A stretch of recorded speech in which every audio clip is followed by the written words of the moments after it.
الله ربي والإسلام ديني ومحمدا رسول الله ويقيني আসসালামু আলাইকুম ওয়া রাহমাতুল্লাহি ওয়া বারাকাতুহু।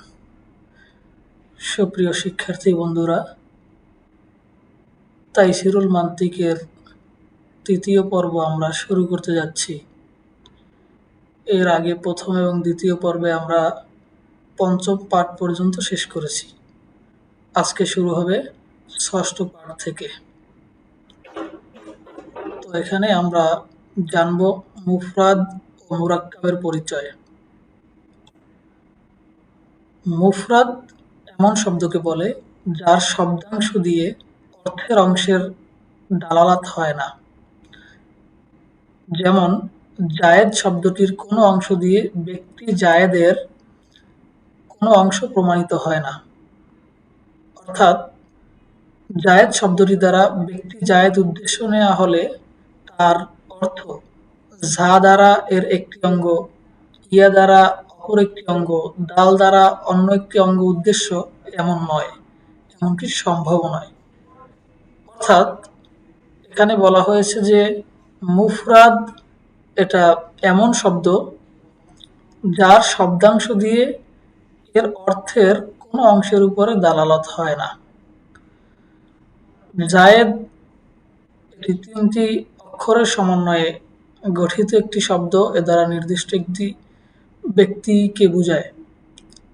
তো এখানে জা ইয়া দাল, জায়েদ লিখতে জা ইয়া দাল তিনটি অক্ষরের প্রয়োজন হয়। তো এখানে জায়েদ বলতে একটা ব্যক্তি সত্তাকে বোঝানো হয়।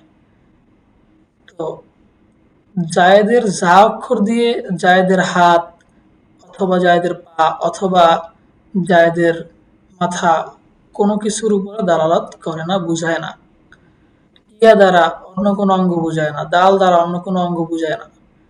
তো এটাই বলা হয়েছে মুফরাদ এমন শব্দ যার শব্দাংশ দ্বারা যা উদ্দেশ্য, জায়েদ দ্বারা যা উদ্দেশ্য, ওই শব্দটি দ্বারা যা উদ্দেশ্য সেই সত্তার বা সেই বিষয়বস্তুর কোনো অংশের উপরে এই শব্দের অংশ দ্বারা দালালাত বুঝাবে না।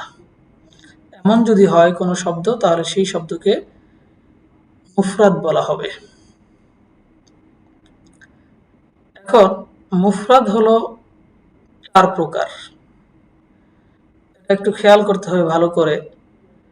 এক, অংশহীন শব্দ যার কোনো অংশ হয় না। মুফরাদের চার প্রকারের প্রথম প্রকার হলো অংশহীন শব্দ, এমন শব্দ যার কোনো অংশই হয় না। যেমন উর্দুতে কে আর বাংলায় যে, মা, অর্থাৎ মৌলিক, যেটাকে ভাঙা যায় না। এই ধরনের যদি কোনো শব্দ হয় তাহলে সেটাও মুফরাদের অন্তর্ভুক্ত হবে। দ্বিতীয়, অংশ বিশিষ্ট শব্দ, তবে অংশগুলো পৃথকভাবে অর্থবোধক নয়।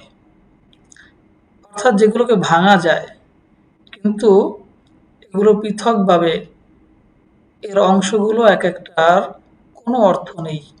যেমন ইনসান শব্দটি, এখানে ইনসান শব্দটিকে ভাঙা যায়, যেমন আলিফ, নুন, সিন, এভাবে যদি এটাকে ভাঙা হয়, আলিফের কোনো অর্থ নাই, নুনের কোনো অর্থ নাই, সিনের কোনো অর্থ নাই। তো দ্বিতীয় প্রকার হলো অংশ বিশিষ্ট শব্দ, তবে অংশগুলো পৃথকভাবে অর্থবোধক নয়। এ ধরনের যদি কোনো শব্দ পাওয়া যায় তাহলে সেটাও মুফরাদের অন্তর্ভুক্ত হবে। মুফরাদের তৃতীয় প্রকার হলো সংযুক্ত শব্দ, অর্থাৎ শব্দটি অংশ বিশিষ্ট হবে, প্রতিটি অংশ পৃথকভাবে অর্থবোধকও হবে, তবে সংযুক্ত শব্দটি দ্বারা যে অর্থ উদ্দেশ্য করা হয়েছে পৃথকভাবে শব্দের অংশগুলো সে উদ্দেশ্যের কোনো অংশের উপর দালালাত করবে না। এখানে বলা হয়েছে শব্দটি সংযুক্ত হবে, মুরাক্কাব হবে, কিন্তু এর প্রত্যেকটি অংশের অর্থও থাকবে, তবে সংযুক্ত শব্দটি দ্বারা যে অর্থ উদ্দেশ্য পৃথকভাবে শব্দের অংশগুলো দ্বারা সেই অর্থ উদ্দেশ্য হবে না, সেই অর্থের উপর দালালাত করবে না। যেমন আব্দুল্লাহ, এটা কোনো এক ব্যক্তির নাম। এখন এই নামের দুইটা অংশ, একটা হলো আব্দুন, একটা হলো লফজে আল্লাহ। এর প্রত্যেকটা অংশই পৃথকভাবে অর্থবোধক, অর্থাৎ আব্দুন শব্দের অর্থ বান্দা আর লফজে আল্লাহ অর্থ আল্লাহ, দুইটার অর্থ আছে। কিন্তু এটি যে ব্যক্তির নাম যুক্ত শব্দটি পৃথকভাবে তার কোনো অংশের উপর দালালাত করছে না। এখানে আব্দুল্লাহ বলতে একজন ব্যক্তিকে বোঝায়, কিন্তু আলাদাভাবে আব্দুন বলতে ওই ব্যক্তির কোনো অংশকে বোঝায় না।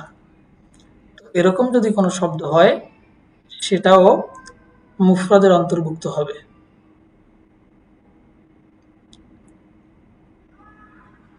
মুফরাদের চতুর্থ প্রকার হলো সংযুক্ত শব্দ, অর্থাৎ শব্দটি অংশ বিশিষ্ট হবে, প্রতিটি অংশের পৃথকভাবে অর্থও থাকবে, অর্থবোধক হবে, এবং যে অর্থ উদ্দেশ্য তার অংশের উপরও দালালাত করবে, তবে এই মুহূর্তে বর্তমানে সেটি উদ্দেশ্য নয়। যেমন হায়ানুন নাতিকুন, এই শব্দটি দ্বারা যদি কারো নাম রাখা হয়, হায়ানুন নাতিকুন এটার একটা অর্থ আছে, এটাকে ভাঙাও যায়, একটা হলো হায়ান আর একটা হলো নাতিক। তো এটাকে ভাঙা যায়, এটার পৃথক অর্থ আছে, এবং এর একটা অংশ দ্বারা হায়ানে নাতিকের অংশের উপরে দালালতও করে। তবে এই মুহূর্তে হায়ানুন নাতিক দ্বারা কারো নাম রাখা হয়েছে, একজন ব্যক্তির নাম হলো হায়ানুন নাতিক। তো যখন এটা দ্বারা কারো নাম রাখা হবে, তখন এই শব্দটির অংশগুলো পৃথকভাবে ওই ব্যক্তির কোনো অংশের উপরে দালালত করবে না।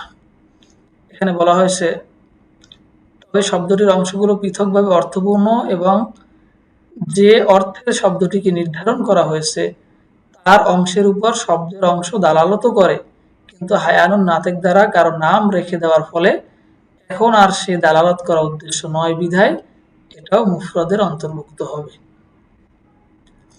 তাহলে আমরা পেলাম যে এখানে মূলত মুফরাদ 4 প্রকার। তো এই ধরনের যদি কোনো শব্দ পাওয়া যায়, এই 4 প্রকারের কোনো প্রকারের শব্দ যদি পাওয়া যায়, সেটাকে আমরা মুফরাদ বলবো। মান্তিকের পরিভাষায় সেটা মুফরাদ। এরপরে আমরা দেখব মুরাক্কাব।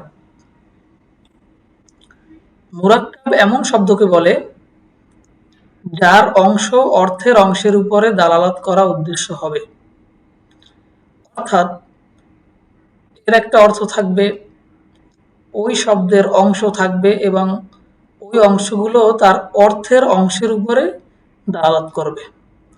যেমন জায়েদ খাড়া হে, জায়েদ দাঁড়ানো। এখানে জায়েদ দ্বারা ব্যক্তি জায়েদকে এবং দাঁড়ানো দ্বারা তার অবস্থাকে বোঝানো হয়েছে। এখানে জায়েদ খাড়া হে, জায়েদ দাঁড়ানো, জায়েদ একটা শব্দ, দাঁড়ানো আর একটা শব্দ। তো এখানে জায়েদ এক অংশ, দাঁড়ানো আর এক অংশ। জায়েদ দ্বারা জায়েদ ব্যক্তি সত্তাকে বোঝায়, আর দাঁড়ানো দ্বারা জায়েদের অবস্থা বোঝায়। তাহলে এই ধরনের শব্দকে মুরাক্কাব বলে মান্তিকের পরিভাষায়। সহজ ভাষায় আমরা বুঝি যে আরবিতে নাহুর মধ্যে যে কালিমা আছে, যে মুফরাদ, এই মুফরাদ কালিমাকে মান্তিকের পরিভাষায় মুফরাদ বলে, এবং মুরাক্কাবে গয়রে মুফিদ যেগুলো আছে সেগুলোকেও মান্তিকের পরিভাষায় মুফরাদ বলে। আর মুরাক্কাবে মুফিদ যেটা, অর্থাৎ যেটা দ্বারা একটা পরিপূর্ণ বুঝ চলে আসে, সেটাকে মান্তিকের পরিভাষায় মুরাক্কাব বলা হয়। এটা সহজে বোঝার জন্য বললাম। এখন এখানে কিছু অনুশীলনী দেয়া হয়েছে। নিম্নের উদাহরণগুলোর মধ্যে মুফরাদ ও মুরাক্কাব নির্ণয় করো। আহমদ, আহমদ এটা কি হবে? এটা মুফরাদ হবে, কারণ আহমদের কোনো অংশ এটা তার অর্থের অংশের উপরে দালালাত করে না। মুজাফফরনগর, এটাও তার কোনো অংশের উপরে দালালাত করে না। ইসলামাবাদ, এটাও করে না, মুফরাদ। আব্দুর রহমান একজন ব্যক্তির নাম, আব্দুন দ্বারা উদ্দেশ্য বান্দা আর রহমান দ্বারা উদ্দেশ্য আল্লাহ। কিন্তু এখানে দুইটার পৃথকভাবে আলাদা অর্থও আছে, কিন্তু এখানে একজনের নাম রাখার কারণে দুইটার অর্থ তার কোনো অংশের উপর দালালাত করে না, সুতরাং এটাও মুফরাদের অন্তর্ভুক্ত হবে। জোহরের নামাজ, এটাও মুফরাদের অন্তর্ভুক্ত হবে, কারণ বলছি যে মুরাক্কাবে গয়রে মুফিদ জোহরের নামাজ, এটা মুজাফ মুজাফ ইলাইহি হয়ে যায়, তো সুতরাং এটাও মুফরাদের অন্তর্ভুক্ত হবে। রমজানের রোজা মুফরাদ, রমজান মাস মওসুফ সিফাত মুফরাদ। জামে মসজিদ মুফরাদ, দিল্লির জামে মসজিদ এটা মুফরাদ, এটা দ্বারা কোনো পরিপূর্ণ অর্থ বুঝে আসে না, সুতরাং এটাও মুফরাদ। আল্লাহর ঘর, এটাও মুফরাদ। এখানে যতগুলো শব্দ দেওয়া হয়েছে সবগুলোই মুফরাদের অন্তর্ভুক্ত। তো আজকে আমরা এই মুফরাদ এবং মুরাক্কাব সম্পর্কে জানলাম। বাকি পর্বগুলোতে সামনের বিষয়গুলো নিয়ে আলোচনা করা হবে। আজকের মতো এখানেই সমাপ্ত। আসসালামু আলাইকুম ওয়া রাহমাতুল্লাহি ওয়া বারাকাতুহু।